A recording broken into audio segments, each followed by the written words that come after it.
दोस्तों, हमारे इस पुरुष प्रधान समाज में हमेशा से ही महिलाओं को कई तरह की कुप्रथाओं का शिकार होना पड़ता रहा है। आज भी विज्ञान ने चाहे कितनी भी तरक्की क्यों न कर ली हो, हमारा देश भी कितना भी क्यों न बदल गया हो, लेकिन कहीं न कहीं महिलाओं के प्रति अत्याचार के मामले आए दिन सामने आते ही रहते हैं। लेकिन आज हम यहाँ महिलाओं से जुड़े जिस हिंसा के विषय में बात करने जा रहे हैं फ्रेंड्स, वे 19वीं सदी के दौर में घटित हुआ था। उस दौरान दक्षिण भारत में महिलाओं के स्तन ढकने पर पाबंदी थी। दोस्तों, इसे जानकर आप हैरान हो जाएंगे। हमें भी जब इस बात की जानकारी हुई फ्रेंड्स, तो एक पल के लिए हमारा दिमाग व्यथित हो गया। किस तरह महिलाओं को इस प्रताड़ना का शिकार होना पड़ता होगा। इस प्रथा से बाहर निकलने के लिए स्त्रियों को काफी कड़े संघर्ष से गुजरना पड़ा था। दोस्तों, आज के समय में जो केरल शिक्षा के पैमाने पर सबसे आगे माना जाता है, यहाँ की महिलाएं भी काफी ज्यादा शिक्षित होती हैं। आपको बतला दें कि आजादी के कुछ समय पहले तक यहाँ की सामाजिक स्थिति काफी बेकार थी। यहाँ की महिलाओं को कई तरह की कुप्रथाओं का सामना करना पड़ता था। दोस्तों, आपको बतला दें कि उस दौरान गौर करने वाली बात थी कि ब्राह्मण, क्षत्रिय, नवोदिरी और नैयर जाति की औरतों को घर से बाहर निकलने पर अपने शरीर के ऊपर हिस्से को ढककर चलने की इजाजत थी। ये जातिगत विभेद था। लेकिन दलित महिलाओं की बात करें तो वे महिलाएं अगर अपने शरीर के ऊपरी हिस्से को ढककर चलती थी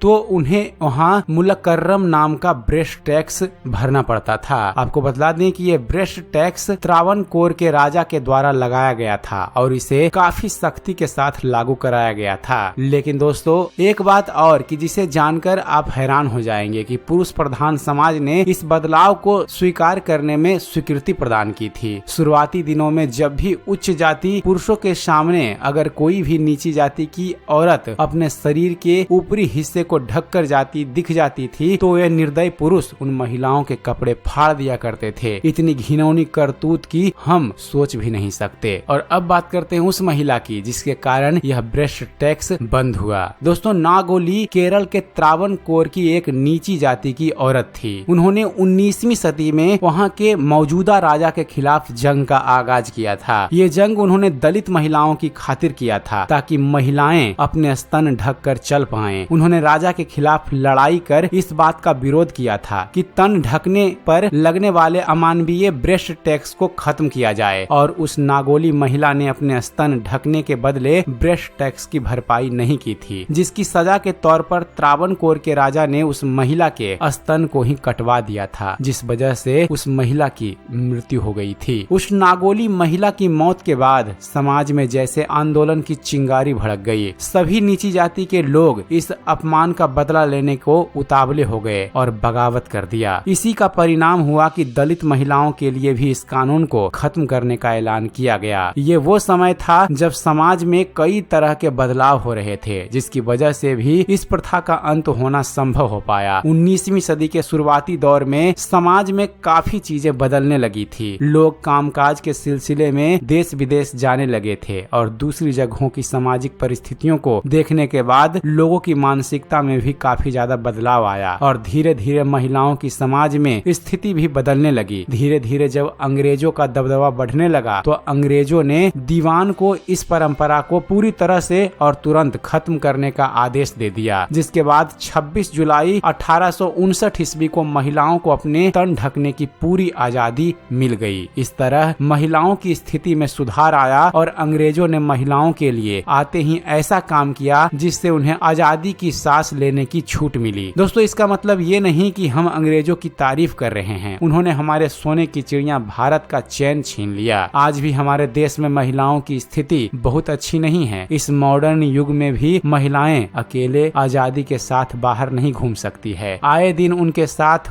होने वाले अमानवीय व्यवहार, उनकी इज्जत के साथ खिलवाड़ और ना जाने कैसी कैसी घटनाएं घटित होती रहती है, जिसका अंत ना जाने कब होगा। दोस्तों, समाज में इस तरह की परिस्थितियों को बदलने के लिए आवश्यक है कि हम अपने आप में बदलाव लाएं। देश का हर व्यक्ति अपने आप से ये कसम खाए कि किसी भी महिला को किसी तरीके से वह प्रताड़ित नहीं करेंगे और ना ही किसी के द्वारा होते देखेंगे। तभी संभव है कि हमारे देश में महिलाओं का हालात सुधर पाए। तो उम्मीद करते हैं फ्रेंड्स, आप सभी को हमारा यह वीडियो पसंद आया होगा। अगर वीडियो पसंद आया हो तो वीडियो को लाइक और शेयर करना ना भूलिएगा। और दोस्तों, ऐसे ही धर्म और इतिहास से जुड़े हुए ज्ञानवर्धक वीडियो देखते रहने के लिए आप हमारे इस चैनल ज्ञान मंथन को सब्सक्राइब करना न भूलिएगा। आप हमारे इस चैनल को सब्सक्राइब कीजिए और देखते रहिए, जानते रहिए। धन्यवाद। जय हिंद।